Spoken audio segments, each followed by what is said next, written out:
आओ बच्चों, सभी दर्शक भी आ जाएँ। बैठो, आपको हमारा अभिवादन, नमस्ते, शुभकामना। आज आपको एक और कहानी लेके आए हैं, थोड़ी फ़र्क तरीके की है, जिसका शीर्षक है सर्कस का शेर। तो जिस सर्कस में शेर ना हो, वो ज़रा सूना लगता है। तो ये सर्कस, जिसका नाम था जगजीत सर्कस, सारे शहर में मशहूर थी। बाकी कई छोटी सर्कस थी, लेकिन सब बंद हो गईं, क्योंकि इसके सामने कोई टिकी नहीं। ख़ासकर बच्चे इसको देखने ज़रूर आते थे, क्योंकि शेर वैसे तो कहीं दिखता नहीं। यहाँ पर शेर भी दिखता था, उसके करतब भी दिखते थे, भालू को भी नचाया जाता था, बंदर को भी कहानी के माध्यम से नचाया जाता था, लड़के-लड़कियाँ भी अपने ट्रिक्स दिखाती थीं। तो कहने का भाव ये कि बहुत बड़े ग्राउंड में ये बना हुआ था, जानवरों के अलग-अलग पिंजरे थे, उनकी जगह थी, खाने का प्रबंध था। मतलब कहने का मतलब ये कि बड़ा टिप टॉप सर्कस थी। फ़ीस इसमें ज़्यादा ही रखी हुई थी, फिर भी लोग दौड़े हुए यहीं आते थे। इसलिए बाकी की सारी सर्कस 2-1 का छोड़कर ख़त्म ही हो गई थी। तो एक बार उनका जो ट्रेनर था वो आया, और जब वो शेर को बाहर निकाला और थोड़ी ट्रेनिंग देने लगा, और उस ट्रेनिंग के बाद सर्कस शुरू होनी थी आज, तो शेर थोड़ा ना ढीला-सा हो गया। तो उसको इतना गुस्सा आया, उसने हंटर से उसको ज़ोर से मारा। शेर दहाड़ा, उसने फिर उसको मारा, और गुस्से में इतना मारा कि ये काम क्यों नहीं करने के लिए तैयार हो रहा है, कि शेर चीखने लगा, रोने लगा और दहाड़ने लगा। उसको से आवाज़ को सुन के जग्गा जहाँ भी था दौड़-दौड़ के आया। उसको देख के शेर को बड़े प्यार करने लगा, मलहम भी लगाई, उसको ट्रेनर को डाँटा, बहुत कुछ किया। उस वक़्त तो शेर ने जैसे-तैसे अपना प्रदर्शन कर दिया, लेकिन जब अपने पिंजरे में गया, उसको उस दिन ख़ास खाने को भी मिला, लेकिन उसके मन में इतनी ग्लानि आई, तो कहता, हाय! मैं कहाँ जंगल में, जंगल का राजा कहलाता था, सारे जानवर मेरे से थर-थर काँपते थे, और मैं यहाँ पर एक चूहे की तरह इनके पिंजरे में बंद हूँ और मार खाने के लिए आया हूँ। मोटा माल तो ये खा जाते हैं सारे। इतनी-इतनी इन्होंने फ़ीस रखी हुई है, टिकट लगाई हुई है, सब खा जाते हैं, और मुझे क्या मिलता है? वही कभी बासी मांस दे दिया जाता है, कभी कुछ। जो वहाँ पर खुद शिकार करके खाने का मज़ा था, वो तो यहाँ है ही नहीं। उसके अंदर बहुत ही ज़्यादा दुःख की भावना आई कि मेरी तो ज़िंदगी ही खराब हो गई है।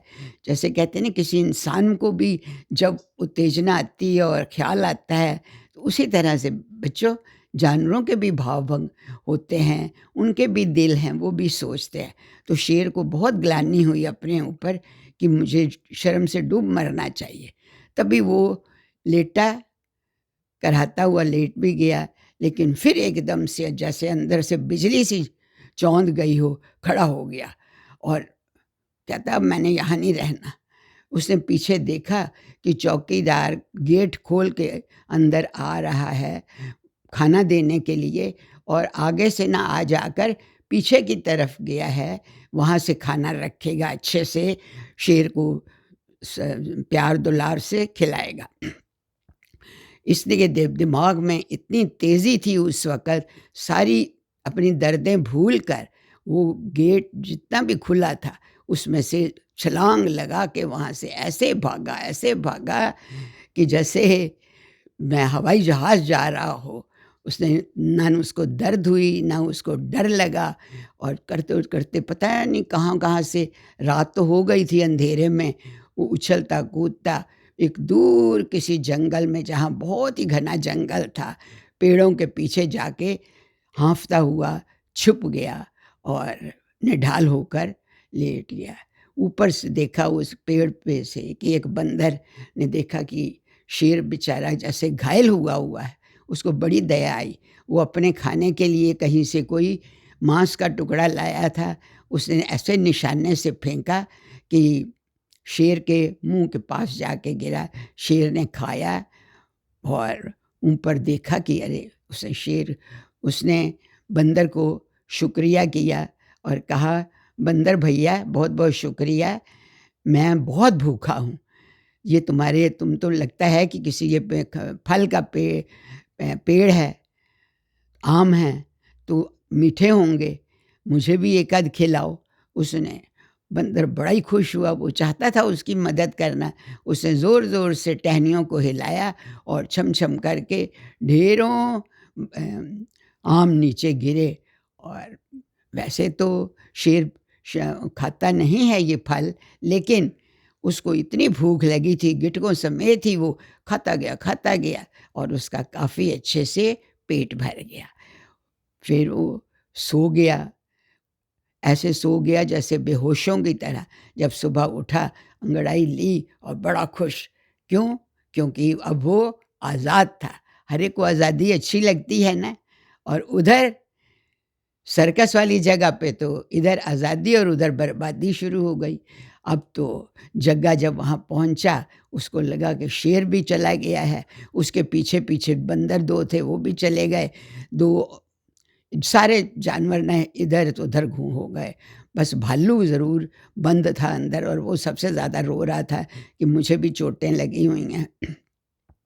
अब ये डरे भी कि कहीं पुलिस ना आ जाए। देखा तो किसी ने शिकायत कर दी, पुलिस भी आ गई। अब इसने उनको रफ़ा-दफ़ा करने के लिए पैसे भी दिए कि किसी तरह पकड़ा ना जाऊँ, क्योंकि एक बार पकड़ा गया तो केस चल जाना है अत्याचार का जानवरों पर। और बस जानवर तो बाहर निकल गए और जग्गे को अंदर जाना पड़ा।